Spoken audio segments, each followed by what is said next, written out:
You know that any word that ends in ology means the study of. So biology, the study of life. Theology is the study of God. And under the category of theology, there are some other ologies. Ecclesiology, the study of the church. Eschatology, the study of the end times. Christology, the study of Christ. And there are more.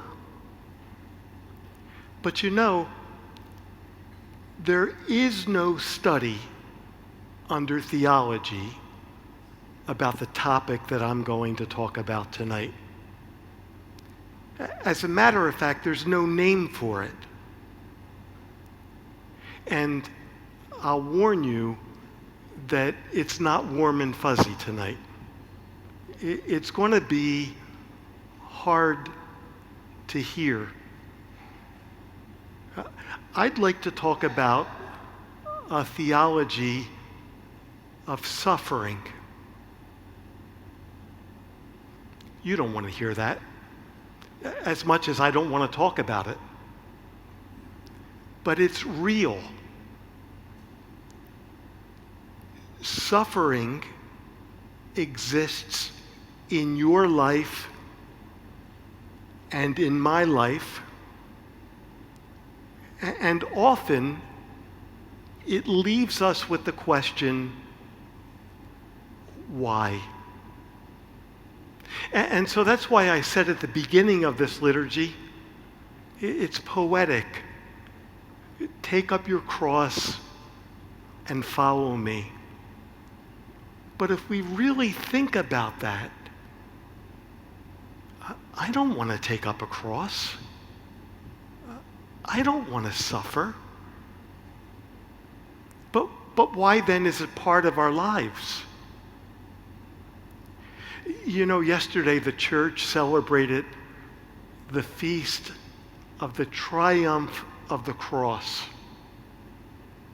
It doesn't make sense. The triumph of the cross. Or they changed the name to make it make more sense, I think. The exaltation of the Holy Cross. So what is it about suffering and death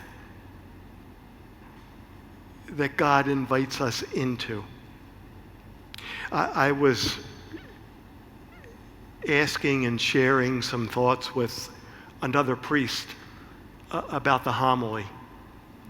And he reminded me that maybe one of the greatest sufferings that we all experienced was 9/11. And in particular, to recognize that on that day, 8 children lost their lives. The youngest was Christine Lee Hansen, 2.5 years old. She was journeying with her mom and dad from Massachusetts to visit family in California. And the highlight of the trip was going to be time at Disney World. Her memory was so vivid in her grandparents' minds and hearts. She had a stuffed rabbit that she made her own. And the grandparents gave that rabbit, I cried when I heard this, when I read this, to the museum of 9/11. And that's where her memory is today. There was another plane where there were 4 children, all of them having won awards, and they were with their teachers going to receive the awards. I hope that you can hear me say that at some level it's senseless. And it leaves us with the question, why? You have your own stories. I know you do, as I have my stories. So what is it then about suffering and pain? Even Jesus, like I said in the garden, do you remember the scene? Not my will be done. I don't want this, but your will be done. And how about Peter? Peter is always the one who's putting his foot in his mouth. Don't talk like that, Jesus. You're not going to have to suffer and die. And Jesus says, get behind me. You're not thinking as God thinks. I think the reason for suffering and pain and the cross is to invite us to recognize that without it, you cannot have the glory of the resurrection. In other words, you can't have Easter Sunday without a Good Friday. And maybe it's God's way of working in our lives to remind us that it's about handing over our wills, giving our lives away. It's so countercultural. But that's at the heart of what it means to be a Christian. So ask yourself, what have you done with your suffering and pain? Has it made you miserable? Has it made you isolate yourself from loved ones? It has the potential to do that. Or has it invited you to be more life-giving? I'll share a story with you, a true story. There's an older couple that I know very well. They're in their 90s now. She was a religious sister for some years. He, not Catholic. She left her community and they met.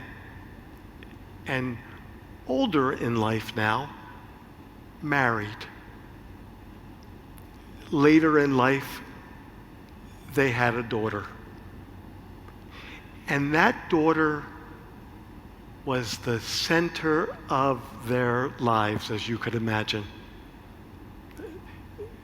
Her heartbeat was their heartbeat. Her smile, her love was their life. Coming home with her fiancé, the daughter and fiancé were on the expressway.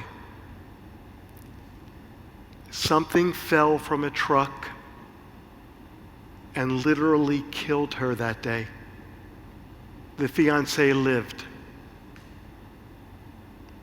The couple's life, you would imagine, was shattered.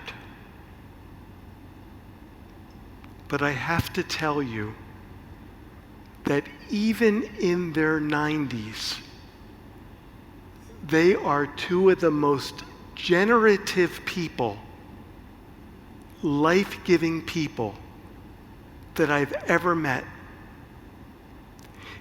They went to all of their daughters' friends' weddings, are connected to all of the children of her daughter's friends. It's amazing. By accepting our crosses, it's hard. And for many, it's impossible to move forward. But God has a plan. Don't think as humans think. Try and think as God thinks.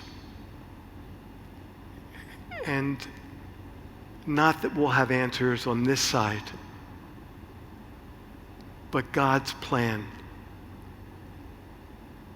Our handing over our lives to that plan will bring us to the Easter of a new beginning, a new way of being. So not warm and fuzzy to take home tonight. I'm sorry, but that's the gospel tonight.